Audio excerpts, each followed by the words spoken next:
अस्सलाम वालेकुम स्टूडेंट।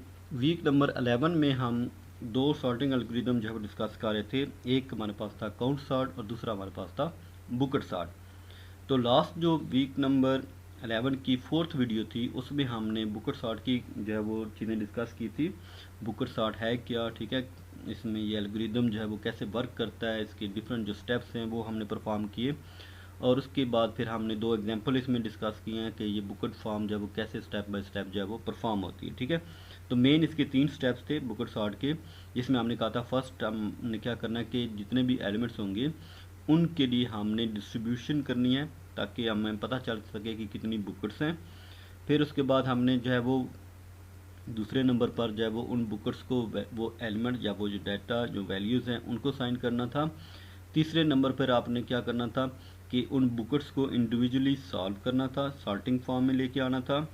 और फोर्थ स्टेप जो था वो बेसिकली कौन सा था, जिसमें आपने दोबारा बुकेट से एरे में डाटा स्टोर कर लिया और सॉर्टेड फॉर्म में, ठीक है। तो मेन आपके पास जो है वो 3 थे कि डिस्ट्रीब्यूशन ऑफ बुकेट्स, फिर उसके बाद इंडिविजुअली बुकेट्स को आपने सॉर्ट करना था। तीसरे नंबर पर फिर आपने जो है वो बुकेट से दोबारा से जो है वो एरे की फॉर्म में लिखना था और सॉर्टेड एरे आपके पास रिजल्ट आ जाना था, ठीक है। तो अब हमारे पास एक और एग्जांपल है जिसको हम डिस्कस करते हैं, जिसमें देखेंगे हमारे पास जो एग्जांपल है उसमें क्या क्या चीज़ें हैं ना। फर्स्ट ऑफ ऑल देखें, we have the following list of elements. ये हमारे पास लिस्ट ऑफ एलिमेंट्स हैं जिसमें हमारे पास 2, 56, 4, 7, 2, 6, 9, 8, 55। अब ये देखें कि हमारे पास ये जो डाटा है वो हमारे पास एक रेंज है, सपोज जो है वो 100 तक एलिमेंट्स है ना। तो 2 से लेकर 2 मिनिमम वैल्यू आ रही है, मैक्सिमम वैल्यू 98 है। तो आप सपोज कर लें कि हमारे पास जो है वो 100 जो है वो ओवरऑल जो है वो डाटा है ना, 1 से लेकर 100 वाला। तो इसके लिए फिर हमें क्या ज़रूरत पड़ेगी, लेट्स यूज़ द 10 बुकेट। तो हम क्या करेंगे, 10 बुकेट्स जो है वो यूज़ कर लेंगे।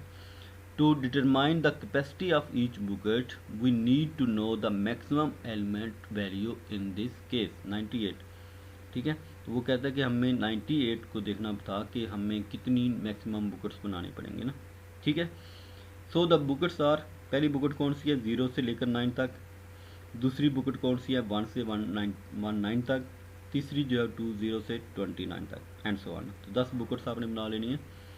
फिर आपने देखना है कि जो वैल्यू है वो किस बुकेट में जाएगी ना। Now we need to choose the distribution function. ये फंक्शन आपने याद रखना है। बुकेट नंबर जब वो किस तरह जब डिसाइड होता है, तो एलिमेंट वैल्यू यानी कि जो वैल्यू हमने चेक करनी है इसको आपने total number of bouquets, total number of bouquets कितनी है हमारे पास 10 है। एलिमेंट वैल्यू जो भी वैल्यू होगी जिसको हमने बुकेट में स्टोर करना है और +1, ठीक है। तो ये आपने फार्मूला याद रखना है डिस्ट्रीब्यूशन फंक्शन का। बुकेट नंबर कैसे फाइंड होगी कि कौन सा एलिमेंट किस बुकेट में जाता है ना, element value divide by total number of bouquets +1 such that by applying the function we distribute all the elements in the bucket। अब ये कैसे फंक्शन अप्लाई होता है ये देखते हैं ना। यहाँ पर देखें कि आपने जितनी भी वैल्यूज़ थी उन पर ये फंक्शन अप्लाई किया और उससे हमें बुकेट नंबर जो है वो मिल रहा है। अब देखें कि हमारे पास जब वैल्यू 2 थी तो 2 डिवाइड बाई 10, ठीक है, 2 डिवाइड बाई 10 +1 हमारे पास क्या आंसर आ जाएगा 1, ठीक है। तो इसमें 2 डिवाइड बाई 10 देखें क्वेश्चन हमारे पास क्या आता है 0 आता है, तो 0 + 1 1 आ जाए, ठीक है। 56 है तो यहाँ पर देखें होल वैल्यू हमारे पास क्या आंसर आ जाएगी 5, 5 + 1 6। यहाँ पर 4 है तो वो पहली में आ जाएगा। 7 है तो 10 पर 77 को डिवाइड करें तो 7 आंसर आ जाएगा। 7 + 1 8, 8वीं बुकेट में आ जाएगा, ठीक है। 26 जो है वो तीसरी बुकेट में आ जाएगा। 98 10वीं बुकेट में आ जाएगा। 55 6 बुकेट में आ जाएगा, ठीक है। अब देखें कि हमारे पास पहली बुकेट वाली उसमें 2 वैल्यूज़ पड़ी हैं, 6 वाली एक है, 8 वाली एक है, 3 वाली एक है, 10 वाली एक है, या 6 वाली 2 होगी, ठीक है। तो हम हमारे पास ये वाली बुकेट्स बन जाएंगी, और buckets will be filled now. तो अब देखें हमारे पास जो पहली बुकेट है उसमें 2 और 4 2 वैल्यूज़ आ चुकी थी। दूसरी जो बुकेट है उसमें कोई वैल्यू नहीं आई। तीसरी में 26 आया, चौथी में कोई नहीं, पाँचवीं में कोई नहीं, छठी में 2 वैल्यूज़ आ चुकी थी, 7 में कोई नहीं, 8वीं में 77 आया था, 9 में 0 है और 10वीं में 98 आ गया। तो ये वाली जो वैल्यूज़ थी ये आपको बता रही हैं कि कौन सी बुकेट में ये वाली वैल्यू जो है वो असाइन होंगी, ठीक है। तो यहाँ पर हमारे पास जो है वो बुकेट्स में वैल्यू असाइन हो जाएंगी। तो ये फर्स्ट स्टेप था बुकेट एल्गोरिथम का ना। अब दूसरे नंबर पर क्या था कि इन बुकेट्स में जो वैल्यूज़ थी उनको आपने क्या करना था, सॉर्ट करना था। कोई भी एल्गोरिदम यूज़ करके आप सॉर्ट कर सकते थे। तो इसमें 2 वैल्यूज़ थी, उनको आपने सॉर्ट कर दिया। इसमें एक वैल्यू थी तो वो ऑलरेडी सॉर्टेड होगी। 6 वाली बुकेट में 2 वैल्यूज़ थी, उनको भी आपने सॉर्ट कर लिया। 8 वाली बुकेट में एक वैल्यू थी, 10 वाली बुकेट में एक ही वैल्यू थी। ठीक है, तो ये वाला आपने स्टेप परफॉर्म कर लिया। अब आपने इन बुकेट से 1 बाय 1 सीक्वेंस में जो है वो आपने वैल्यूज़ को पिक करना है और एरे में दोबारा से स्टोर कर देना है।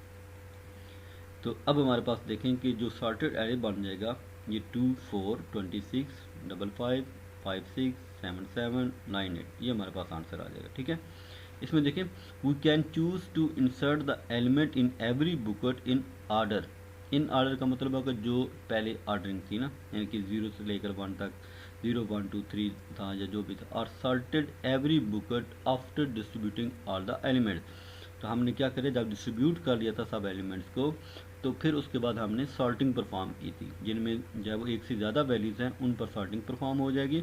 इस तरह आपके पास फर्स्ट और 6 में 2 2 वैल्यूज़ थी, तो इन पर आपने सॉर्टिंग एल्गोरिथम अप्लाई किया तो हमारे पास सॉर्टिंग फॉर्म में आप ये डाटा आ जाएगा। ठीक है, put the elements back in the list. फिर आपके पास जो बुकेट्स जो है वो सॉर्टेड फॉर्म में आ चुकी हैं, उनको फिर आपने क्या करना है, वापस लिस्ट में लिखना है। और किस तरह लिखना है, सीक्वेंस वाइज जो बुकेट्स आपकी बनी थी, जो 1 2 3 4 5, इसी सीक्वेंस में आपने जो है वो एलिमेंट्स को पिक करना है और लिस्ट में स्टोर करते जाना है। ठीक है, यहाँ पर देखें, finally we go through all the buckets and put the elements back in the list. तो अब आपने क्या देखा कि पहली बुकेट से जो है वो 2 और 4 आपने गेट कर लिया, दूसरी जो बुकेट थी उसमें नहीं था, तीसरी में 26 पड़ा है, यहाँ पर फिगर में देखें 26 में पड़ा है तीसरी में, वो गेट कर लिया। उसके बाद 4 और 5th वाली जो बुकेट है इसमें कुछ नहीं था। 6 वाली बुकेट में आपके पास 5 5 और 5 6 था, तो ये 2 वैल्यूज़ आपने गेट कर ली, यहाँ पर 5 5 और 5 6 आ गए। ठीक है, फिर आप देखें कि 7 नंबर पर जो बुकेट है उसमें कुछ नहीं है। 8 वाली बुकेट में आपके पास एक वैल्यू है 7 7, तो ये आपने 7 7 फिर लिख लिया।